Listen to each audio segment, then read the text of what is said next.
Allez, donc bonjour à tous, on se retrouve aujourd'hui pour un nouveau tutoriel. Donc cette fois-ci sur Blender, on va continuer la modée de notre chasseur TIE. Et en fait, ce qu'on va faire aujourd'hui, c'est un petit peu les liaisons entre l'aile et le cockpit, d'accord? Ce qui va être important, c'est qu'en fait, pendant ce cours, on va simplifier la modélisation. Et en fait, au prochain cours, je ne pourrai pas le faire entièrement parce qu'il y aura beaucoup de choses. Donc, je vais juste vous expliquer le principe. C'est on va rajouter les détails, d'accord? Donc, les détails, comme on l'a fait sur le X-Wing. Avant de commencer, j'aimerais vous rappeler une petite chose, c'est que, rappelez-vous, tous les cours sont disponibles sur le site de motion-live.com, donc le site officiel de la formation Motion Live. Et sur ce site, vous allez avoir accès à tous les cours qui sont rangés par logiciel, d'accord, et qui sont mis à jour régulièrement. Et ce qui est encore plus intéressant, c'est que quand vous cliquez sur un logiciel, par exemple ici Maya, et ben vous avez les cours dans l'ordre d'une production qui est classique. Ce qui est vraiment hyper intéressant parce que ça vous permet d'avoir quelque chose de structuré. Vous avez des cours qui sont structurés du début à la fin, vous ne ratez rien. Mais le plus intéressant dans ce site, c'est cette partie ici au-dessus, qui est la partie où on peut s'abonner. Si vous vous abonnez, ça vous donne déjà l'accès et le droit de recevoir par mail à chaque fois qu'un nouveau cours sort. Donc ça vous prévient quand un nouveau cours sort et vous le recevez 1 à 2 semaines avant tout le monde quand vous êtes abonné. Donc déjà ça vous permet de ne rater aucun cours et de vous améliorer le plus vite possible. Sachez qu'il y a deux cours qui sortent par semaine sur ces mails. Et en plus de ça, quand vous vous abonnez, vous avez accès au téléchargement gratuit de toutes les scènes utilisées dans les tutoriels. Donc regardez, je clique sur toutes les scènes, je mets mon adresse mail puisque moi je suis abonné. Et quand je clique que je suis abonné, et ben, je vois que j'ai le droit à absolument toutes les scènes qui sont présentes dans les tutoriels. Ça vous permet quoi? Ça vous permet de télécharger ces scènes, de comparer les scènes modèles avec vos scènes à vous, de voir ce qui fonctionne, ce qui ne fonctionne pas, et de voir où sont les problèmes. Ça vous permettra vraiment de tout comprendre et de vous améliorer beaucoup plus vite. Donc c'est vraiment un atout qui n'a pas de prix, et moi je vous l'offre gratuitement, donc n'hésitez surtout pas.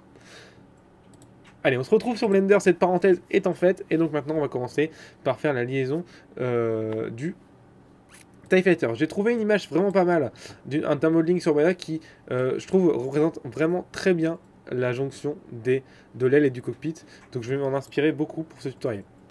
Allez, on y va, on commence. Donc on va commencer de la même manière. On va créer un cylindre, puisque là on voit bien que c'est assez cylindrique comme forme.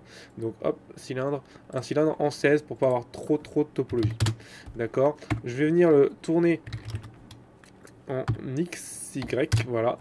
Et je vais venir le scaler, tout ça en édition, pour pouvoir faire derrière un mirror. Mais ça vous commencez vraiment à connaître, je pense, puisqu'on en a fait quand même pas mal dans ces cours. Ok, je le scale. Alors là je suis en point de pivot sur mon curseur, je vais appuyer sur point virgule pardon, pour repasser en bounding box. Maintenant j'ai mon pivot qui est au bon endroit. Je vais venir me caler sur le cylindre par rapport à ma photo de référence. Et on y va. Donc voilà, je viens juste me caler simplement sur la photo de référence. Vraiment rien d'incroyable hein, ici.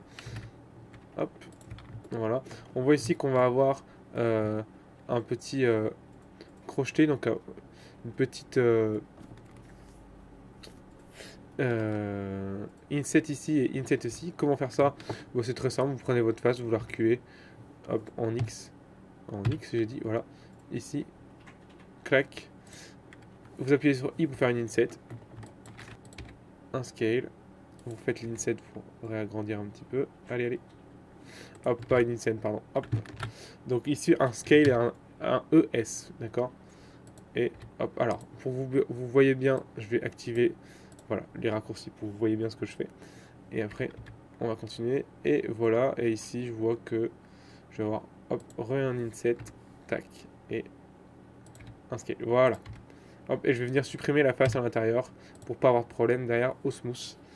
Tac. Donc voilà, on a notre base. Et maintenant, on va venir construire autour de ça. Hop, alors je vois que je suis pas collé ici. Je vais venir coller. Voilà. N'hésitez pas à rentrer dans la structure, hein, ça, il n'y a pas de problème. Vous voyez ici, je pénètre bien la structure, il n'y a aucun souci. Ça ne posera pas de problème derrière au rendu, bien au contraire. Ce qui pose problème, c'est quand ça ne rentre pas, justement, vous allez avoir des petits écarts, ça fera des ombres bien noires, qui seront un peu bizarres. Donc, pensez plutôt à rentrer, on sent bien le contact comme ça, et c'est vraiment pas plus mal. Donc, Hop, on a ça. On va venir déjà faire quelques extrudes ici pour simuler ces volumes. D'accord? Plutôt que de refaire des cylindres, ce sera plus simple pour nous. Tac. Hop. Voilà, il n'y en a qu'une à faire de toute façon. Je fais Alt-clic droit pour sélectionner l'Edge Loop. Et je fais Alt-E pour avoir l'option des extrudes. Et je fais bien extrude via vertex normal. Donc la différence, c'est quoi? C'est que si je fais extrude normal, ça me fait une extrude sur un axe. Moi, c'est pas ce que je veux. Moi, je veux une extrude en fonction de la normale de la face, de la direction de la face. Donc je fais vertex normal. Et là, vous voyez, mes faces vont chacune dans la direction, d'accord, de la face. Donc chaque face s'agrandit par rapport à sa direction. Hop, et voilà. La base étant faite, on va pouvoir commencer à rajouter un petit peu le tour. Donc cette partie là, ici, clac, d'accord. Donc je veux vraiment ici là m'inspirer de ce modèle là, d'accord. Donc je vais vous mettre, voilà, le modèle vraiment juste ici pour que vous puissiez voir ce que je fais. Et on y va. Alors évidemment, oui, ça aurait été trop beau. Tac, voilà. J'aurais pas besoin du plan là. Hop, je vais faire un petit Shift S.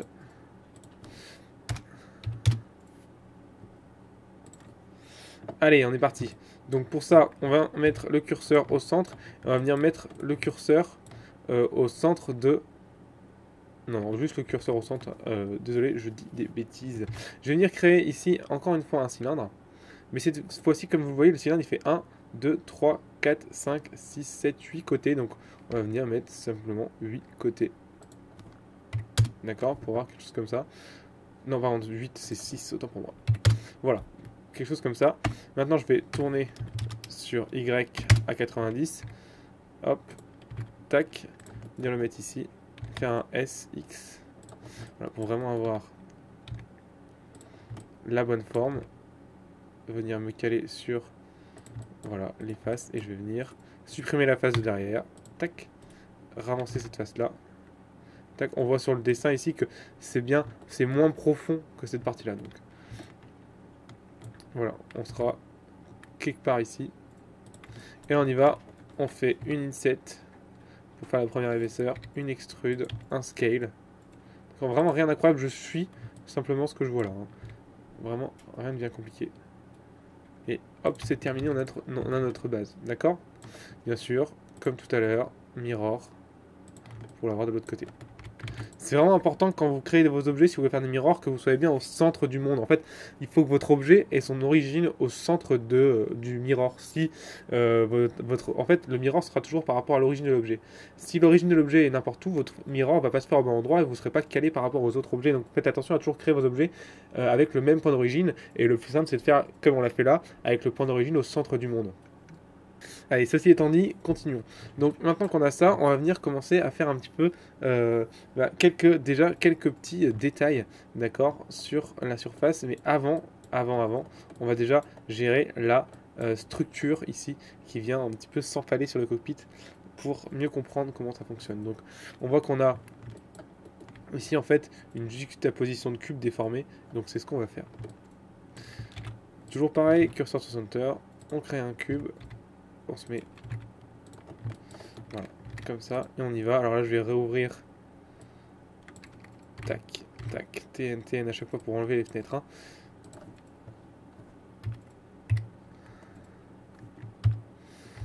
Alors je n'ai pas, je vais juste voilà, activer.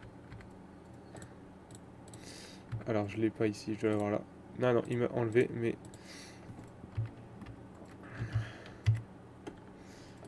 mes images de background, ce qui est un peu embêtant.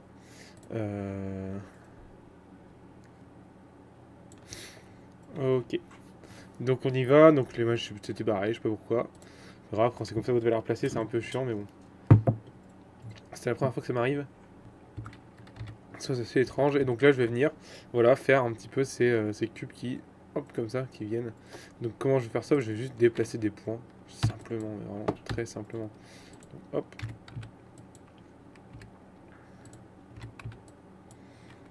Hop.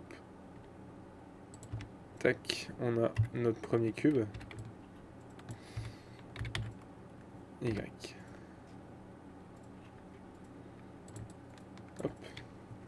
Donc Cube, il en libère un nouveau, d'accord. Vous voyez. Allez, allez. Donc on va juste faire une petite extrude ici. Oh, plutôt même une... Voilà, ici on va faire une inset, tac. Voilà, pour faire une extrude comme ceci. Je vais revenir en 5, Z. Je vais venir mettre, voilà, la face ici. Pour m'aligner simplement avec le dessin. Hein. Vraiment rien d'incroyable. Hop. Ce qu'on peut voir aussi, c'est que cette face est beaucoup plus fine quand même dans la version ici. Donc on va simplement prendre la loupe de face ici et faire un S sur Y. Et ici, comme ça, on va pouvoir venir rajouter les détails qu'on a là. Donc les petites extrudes qu'on a au-dessus. Pas très compliqué. Vous prenez cette face-là. Et vous faites une série d'insets et d'extrudes pour simuler ces détails. Voilà, on va couper le tout en deux. On va rapprocher cette edge loop et cette edge loop. Allez. Je vais mettre en individuel origine pour faire un S sur Y. Si je ne suis pas en individuel origine, il m'aurait pris l'origine d'une face en particulier ou le milieu. Ici, le fait de mettre en individuel origine me permet de avoir chaque face qui se scale par rapport à sa propre origine. Ça peut être vraiment très intéressant. Je vais passer en local et je vais faire un GZ. Et si je rappuie sur Z, ah non, ça ne fonctionne pas. Ah non. Ok, attends pour moi. Hop, je vais faire un G. Ah oui, c'est en normal, pardon. Et je vais venir simplement, tac, voilà, comme ça. Rapetisser un peu le tout. Et je vais faire aussi un bevel dessus, le tout. Voilà.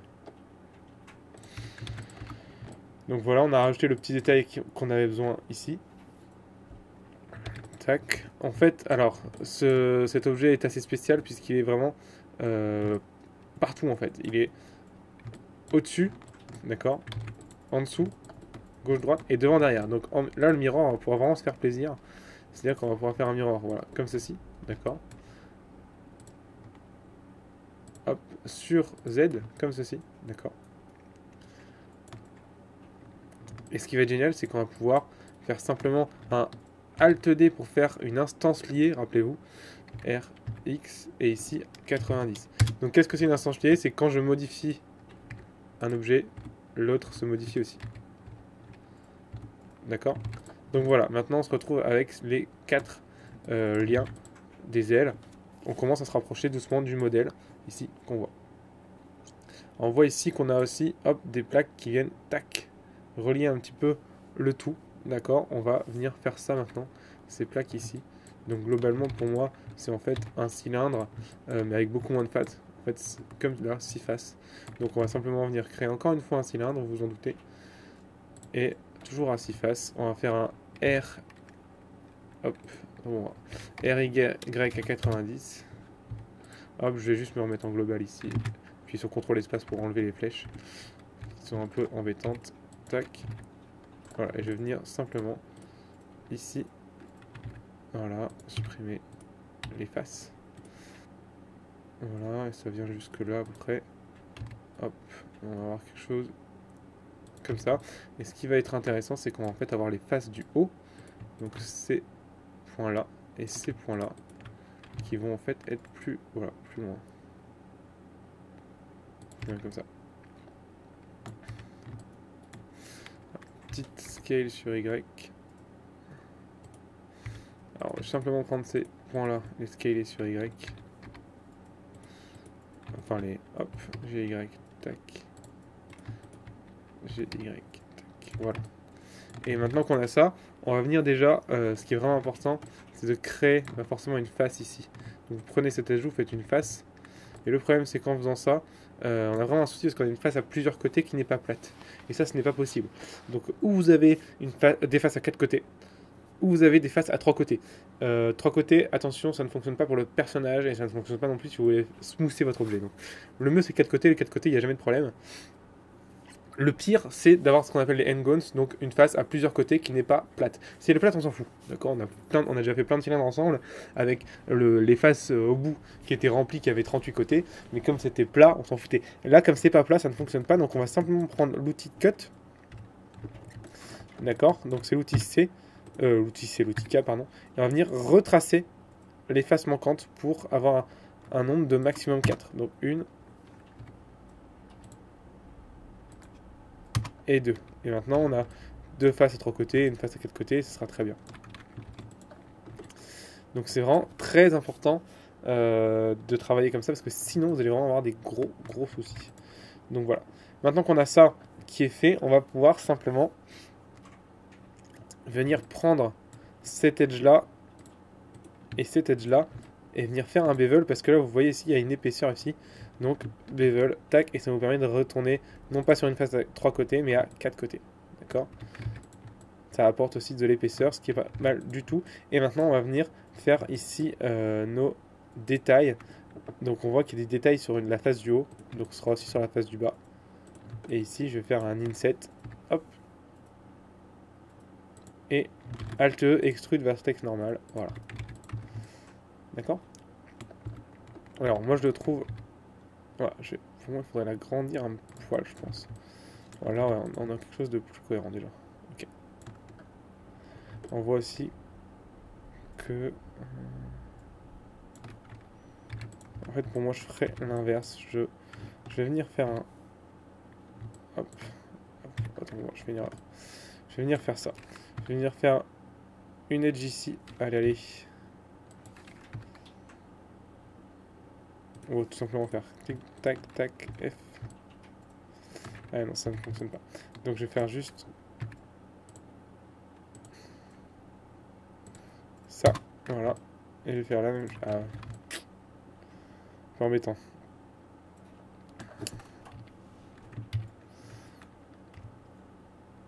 Hop. Je vais prendre ma sélection, je vais la mettre sur un autre layer pour en avoir qu'elle. Pour pouvoir travailler correctement. Et donc voilà, je vais juste faire ça, ça. Et la même chose pour celui-là. Voilà, pourquoi je fais ça? Pour pouvoir gérer plus facilement cette face-ci. Et comme ça, je vais pouvoir remettre mon objet sur le premier layer. D'accord? Et simplement venir avancer cette face. Voilà, pour se retrouver beaucoup plus comme dans ici la modée. Voilà. Pareil, ici on va faire un petit mirror. Et jusque là, le reste vous connaissez. Écoutez, on commence à être pas mal, on commence vraiment à rentrer maintenant dans plus du détail. Ce qui va être important, c'est de rajouter ce gros cylindre ici qu'on n'a pas. D'accord. Si je me mets en vue de face ici, c'est beaucoup trop petit ici le cylindre par rapport à ça, et ça apporte beaucoup de volume, donc on va rajouter nos 2 cylindres ici, simplement en modé. Donc on va essayer de pas trop s'embêter. Hop. Et je vais venir simplement travailler avec ce cylindre là directement. Hop, voilà, il est là. Donc ce qu'on peut faire, c'est faire juste un petit scale sur X pour amener un petit peu de douceur et le scaler. Alors attention, il faut faire un scale sur Y là, d'accord, comme ceci par exemple. Et là on va venir cocher Z aussi, mais pas X, pour rester bien proportionnel.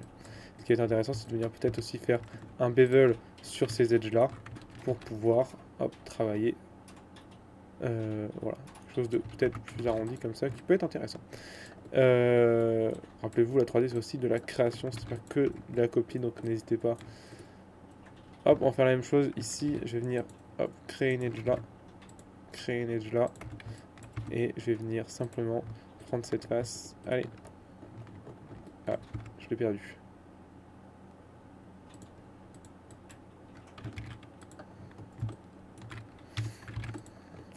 C'est bon, il est revenu, donc tac, Alt E, vertex, sélection, hop, alors on va faire Alt E, vertex normal. Alors vous voyez que des fois les vertex normales, je ne sais pas pourquoi, ne fonctionnent pas, c'est pas grave, dans ce cas là, vous faites votre extrude, vous faites votre extrude, d'accord. Et ici, vous venez tout simplement faire un S sur Y, d'accord, par rapport à la hauteur que vous voulez qu'il fasse. Ceci étant fait, maintenant il vous reste plus qu'à cocher Z et c'est bon. Pareil, ici on va faire juste un petit scale sur X. Cette fois-ci, je décide de ne pas mettre de bevel. Après, c'est à vous voir ce que vous préférez. Allez, on voit qu'il y a une dernière partie ici que nous on n'a pas, c'est cette partie-là ici. Clac, clac. Qui est en fait encore une partie de ce cylindre. Oui.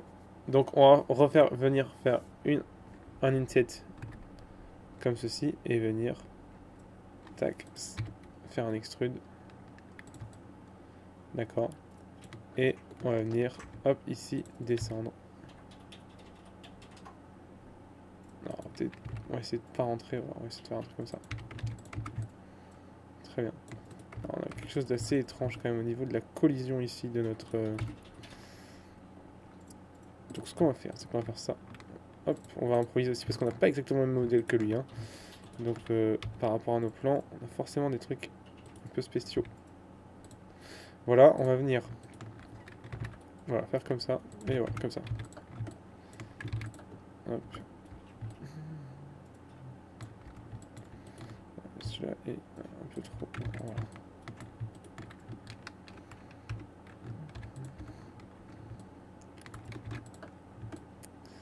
Très bien.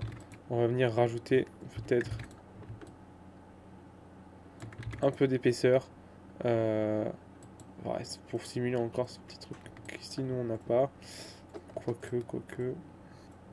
Non, quoique ça ira. Non, donc voilà. Donc maintenant ce qu'il vous reste à faire c'est quoi pour terminer un petit peu cette modée. De toute façon je vous mettrai un accéléré quand même des détails au début de du prochain cours. Mais globalement, si vous voulez bien terminer cette modée maintenant, là on a vraiment la forme basique de notre vaisseau, d'accord. Maintenant on va devoir rajouter les détails. Comme on a fait sur les X-Wing, ce sera des petits morceaux qu'on va faire en instance et qu'on va venir coller un peu partout sur notre vaisseau. Ce qui va vraiment être important, c'est d'en mettre pas mal. Ce qui va être important, c'est surtout à ce niveau-là, et au niveau de la surface. On voit bien au niveau de la surface que, par exemple, ici,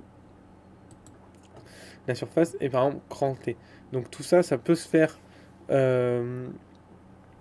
en petits morceaux, en rajoutant ces petits morceaux-là, ces petits morceaux-là, ces petits morceaux-là.